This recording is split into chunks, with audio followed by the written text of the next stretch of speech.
So hello everyone, well this is Pooja and I heartily welcome you all to my YouTube channel The Wings of Brain. Alright, तो आज की इस video में हम बात करने वाले हैं क्लास 11th का चैप्टर नंबर 2 चुनाव और प्रतिनिधित्व। और अगर आपने इसका फर्स्ट हाफ नहीं देखा है तो मेक श्योर आप उसे भी ज़रूर देख लो ताकि आपको ये चैप्टर अच्छे से समझ में आ जाए।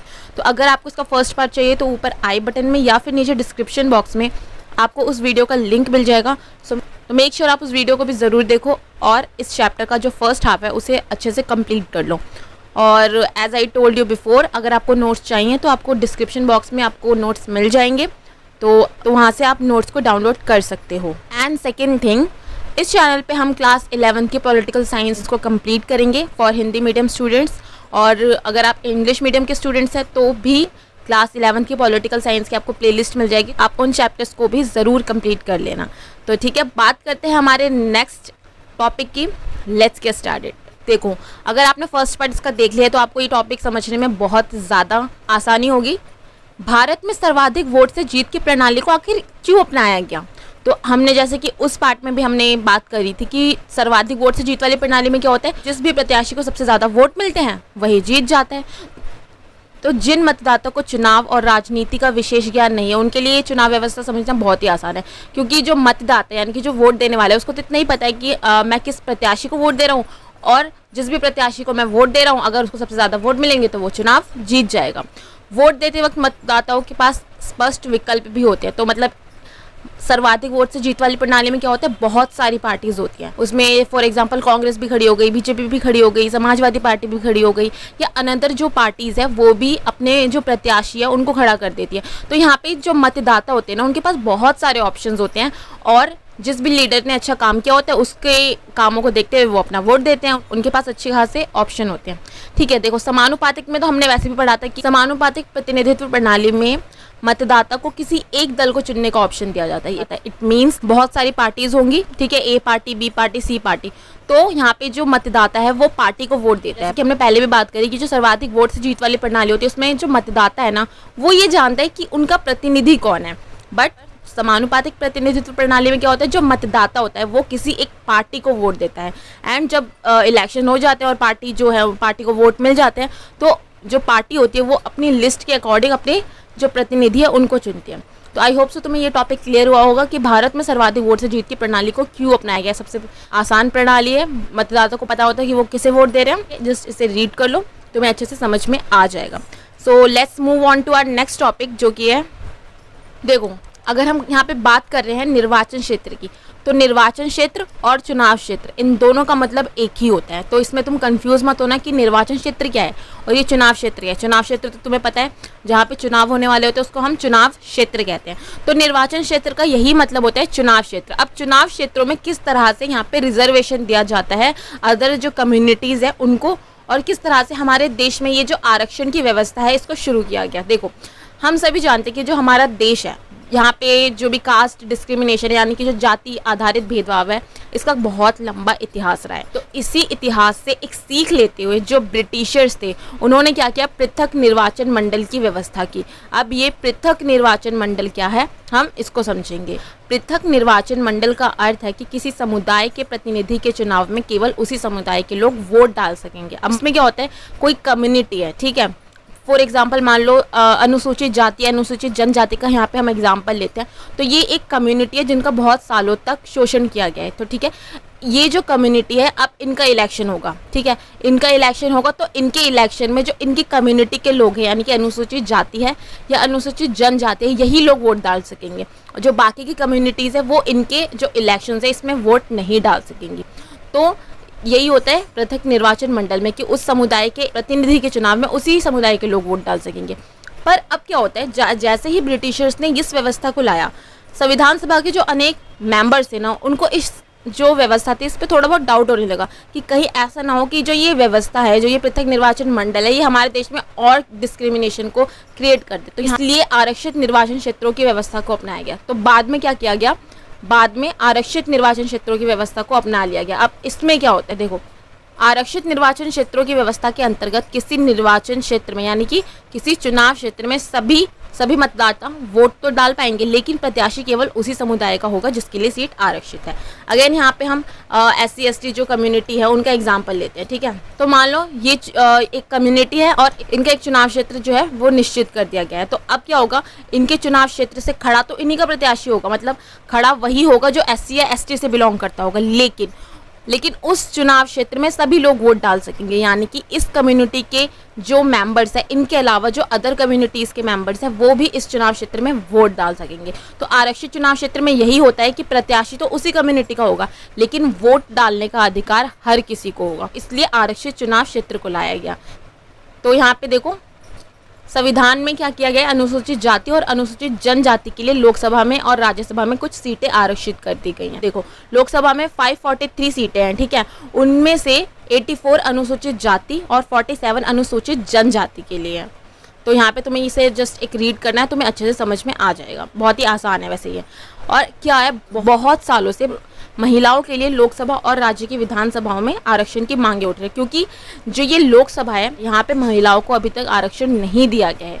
अगर हम ग्राम सभा की बात करते हैं या जो स्थानीय निकाय हैं उनकी बात करते हैं तो वहाँ पे तो फिर भी जो महिलाएं हैं उनको कुछ सीटें आरक्षित करके दी गई हैं, बट लोकसभा में महिलाओं के लिए सीटें आरक्षण की मांग बहुत सालों तक उठ रही है। तो अब देखते हैं कि कब तक ये मांग जो है पूरी की जाती है। आई होप से तुम्हें टॉपिक समझ में आया होगा, चुनाव क्षेत्रों में क्या क्या आरक्षण दिया गया है किस किस कम्युनिटी को।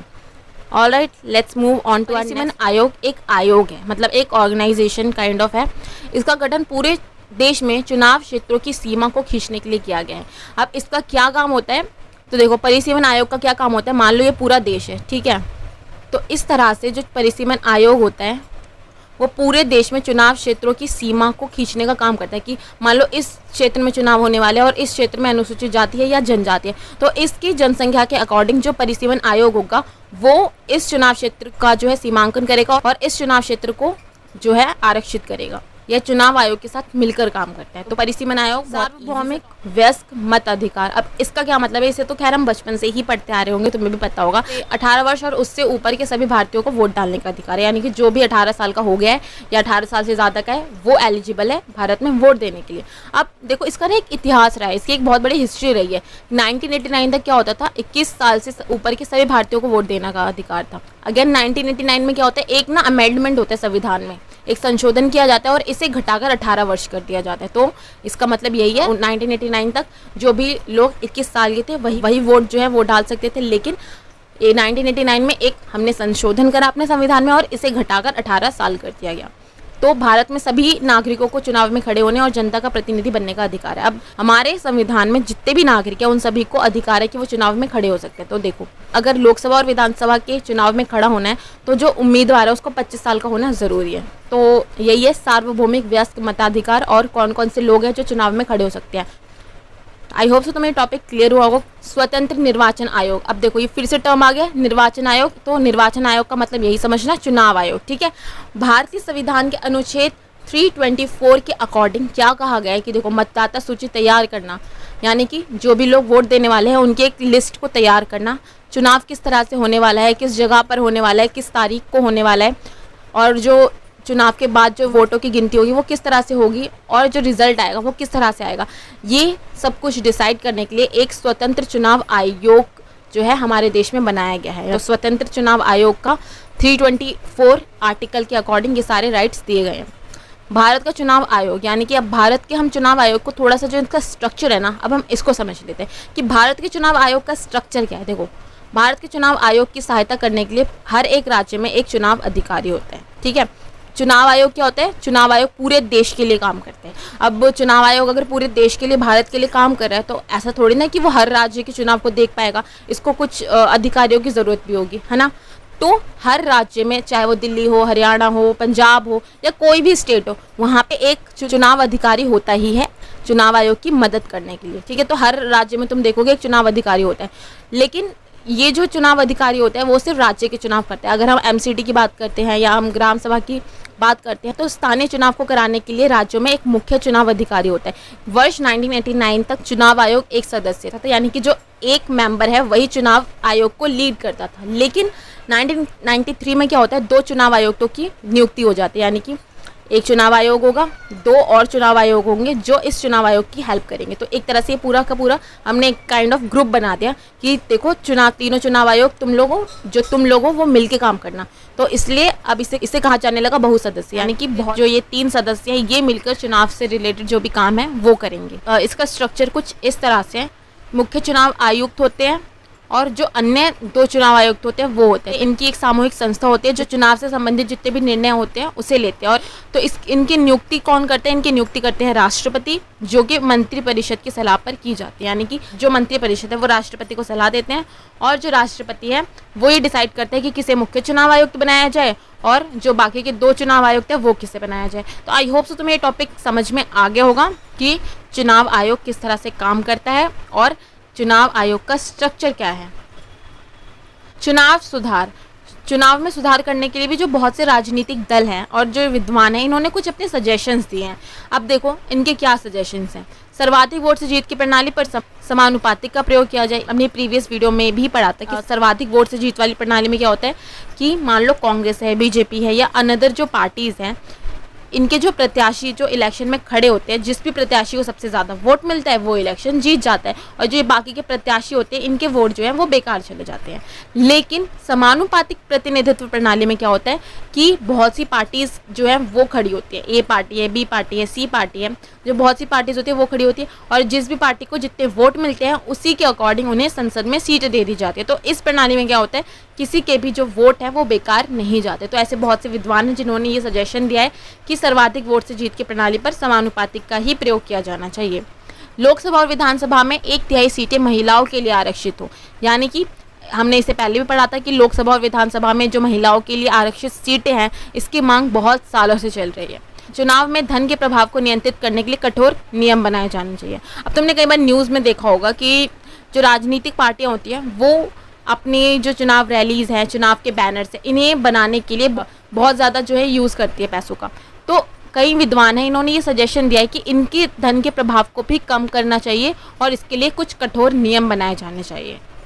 चुनाव प्रचार में जाति और धर्म के नाम पर की जाने वाली अपील को रोका जाना चाहिए। कई बार क्या होता है, जो राजनीतिक दल होते हैं ना वो जाति और धर्म के नाम पे वोट मांगते हैं, तो इसे भी रोका जाना चाहिए। तो ये कुछ सुधार है जो कि कुछ विद्वानों ने, राजनीतिक दलों ने दिए हैं। तो ये सारे जो सुधार है वो हमें अपनी चुनाव प्रणाली में अपनाने चाहिए। तो that's about in this today's video और यहाँ पे तुम्हारे वाला चैप्टर होता है कंप्लीट। एंड मेक श्योर जो इसका प्रीवियस पार्ट है उसे भी ज़रूर देख लेना ताकि तुम्हारा ये चैप्टर अच्छे से क्लियर हो जाए। तो डिस्क्रिप्शन बॉक्स में मैं तुम्हें लिंक दे दूँगी, वहाँ से जाके तुम फर्स्ट पार्ट देख सकते हो। ठीक, तो अगर तुम्हारा इससे रिलेटेड कोई भी डाउट है तो तुम उसे नीचे कमेंट बॉक्स में टाइप कर सकते हो। एंड कैसी लगी वीडियो नीचे जाके कमेंट बॉक्स में उसे टाइप भी करना। अगर वीडियो अच्छी लगी है तो चैनल को सब्सक्राइब कर देना, लाइक कर देना वीडियो को और इस वीडियो को अपने सभी दोस्तों के साथ शेयर करना। We will meet in our next video. Thank you so much for watching.